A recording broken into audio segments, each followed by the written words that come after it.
भगवत कथा रसिक महानुभाव पंचामृत प्रसंग में आइए नामामृत पर एक दृष्टि डालने की चेष्टा करें। वैसे तो अमृत के जितने ही रूपों का वर्णन श्री रामचरितमानस में किया गया है, उसकी समग्र व्याख्या के लिए बहुत दीर्घ समय, लंबे समय की आवश्यकता है। फिर भी संक्षेप में ही हम सब उस पंचामृत का रसास्वादन कर सकें, इसलिए संक्षेप सूत्रों में ही इन अमृत के स्वरूपों की चर्चा की जा रही है। भगवान की कथा अमृत है, श्री राम का रूप अमृत है और श्री राम का जो नाम है वह तो ऐसा विलक्षण अमृत है कि उस अमृत की महिमा का समस्त शास्त्रों में, ग्रंथों में और श्री रामचरितमानस में बहुधा अनेक प्रसंगों में उसे प्रस्तुत किया गया। जैसे समुद्र मंथन से अमृत निकला, इसी प्रकार से गोस्वामी जी ने ये कहा कि यह जो राम नाम का अमृत है वह किस समुद्र से प्रकट हुआ,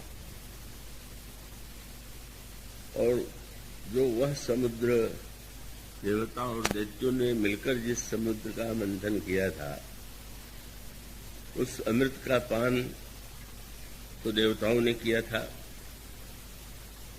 पर यह कौन सा समुद्र है और मंथन के द्वारा इसमें कौन सा अमृत निकला और इस अमृत का पान किसने किया, इसका संकेत गोस्वामी जी वंदना प्रसंगों के एक श्लोक में करते हैं। और वह श्लोक है ब्रह्माम्भोधि समुद्भवम कलिमल प्रध्वंसनम चादेयम श्रीमच्छम मुखेन्द्र सुंदर वरे संशोभितम सर्वदा संसारामय भेषजम सुखवरम श्री जानकी जीवनम धन्यास्ते कृतिनः पिबन्ति सततम श्री राम नामामृतम। ब्रह्म का अभिप्राय है वेद ही समुद्र है, और उस वेद समुद्र में मंथन करने पर अनेक रत्न प्राप्त हुए। और आप वेदों का यदि अध्ययन करें अथवा वेदों का जो ब्रह्मण है, विस्तार है, पुराणों का वर्णन करें तो उसमें अनेक सद्गुणों का, साधनों का, उपासना का अनेकानेक रूप प्रस्तुत किया गया। और जैसे उस समुद्र में निकले हुए रत्न के अनेक इच्छुक थे, इसी प्रकार से वेद के द्वारा कोई व्यक्ति यज्ञ करता है और यज्ञ के माध्यम से वह अपने कामनाओं की पूर्ति करता है। जब किसी के हृदय में, मन में कोई कामना उत्पन्न हो तो वेदों का अध्ययन करने पर प्रतीत होता है कि यदि वेद विधि से यज्ञ किए जाएं तो उसमें व्यक्ति की कामना पूर्ण होती। तो कामना की पूर्ति भी वेद मंत्रों के द्वारा की जाती है। और जो वेद में वेदांत उपनिषदों के रूप में जो प्रतिपादन है, उसमें जो ज्ञान का दिव्य रूप है, तत्व ज्ञान का, वह व्यक्ति जो अधिकारी होता है उससे प्राप्त होता है। और उस वेद के माध्यम से मनुष्य के जीवन के जो समस्याएं हैं, रोग हैं, शोक हैं, उनके निवारण के अनेक उपाय विद्यमान। और उस समुद्र के मंथन में जब राम नाम निकला तो राम नाम की महिमा से व्यक्ति या जो वहां के उपस्थित अधिकारी थे वो परिचित नहीं थे। और इसका तात्पर्य बड़ी सरलता से समझा जा सकता है कि भगवान के नाम में 2 अक्षर है, तो अब राम शब्द को सुन करके व्यक्ति के मन में विश्वास होना अत्यंत कठिन है। अगर ये कह दिया जाए कि राम नाम ही सर्वश्रेष्ठ है, सर्वाधिक कल्याणकारी है, या ये कह दिया जाए कि नाम तो भगवान से भी बड़ा है, तो भले ही व्यक्ति ग्रंथ में पढ़ता हो लेकिन उसको सरलता से विश्वास नहीं होता। तो इसका अभिप्राय यह है कि जैसे जब आप यज्ञ करते हैं तो यज्ञ का दृश्य तो बड़ा ही आकर्षक होता है। मंडप बना हुआ है, यज्ञ कुंड है और उसमें आहुति दी जा रही है, तिल, जव, चावल और घृत की मंत्रों का उच्चारण किया जा रहा है।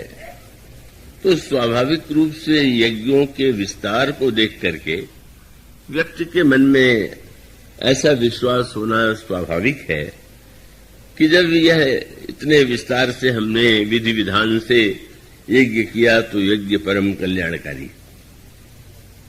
और इसी प्रकार से उपनिषद आदि का जो अध्ययन है, पुराणों का जो पाठ है, उसमें भी व्यक्ति का आकृष्ट होना बहुत कठिन नहीं।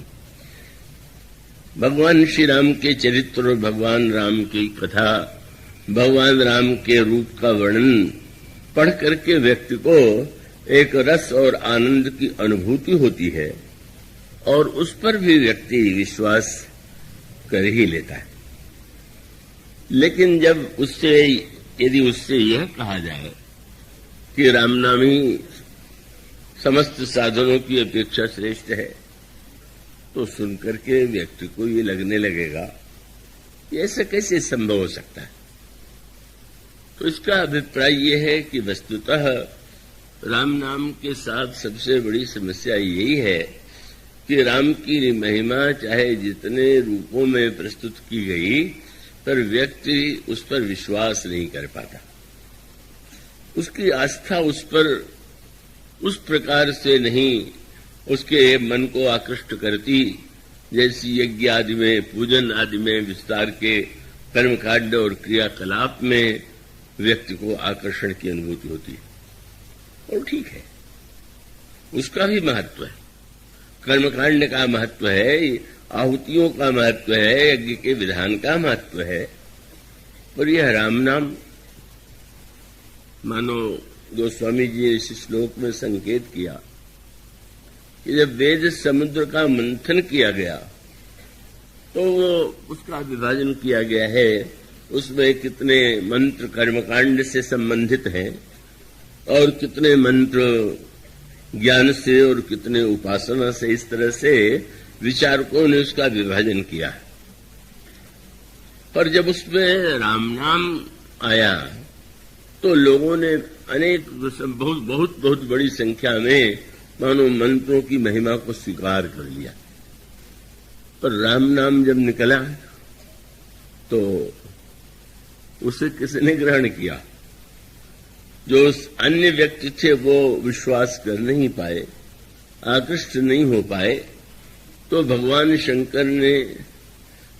शंकर से पूछा गया कि समुद्र मंथन में आप क्या लेंगे, आपको कौन सा रत्न चाहिए? तो शंकर जी ने कहा कि बस राम नाम मुझे दे दीजिए और अन्य सारा जितना कर्म ज्ञान और उपासना के मंत्र हैं आप उसे ले लीजिए। तो स्वामी इसीलिए कहते हैं ब्रह्माम बोधि समुद्भवम कलिमल प्रध्वंसनम चाव्ययम।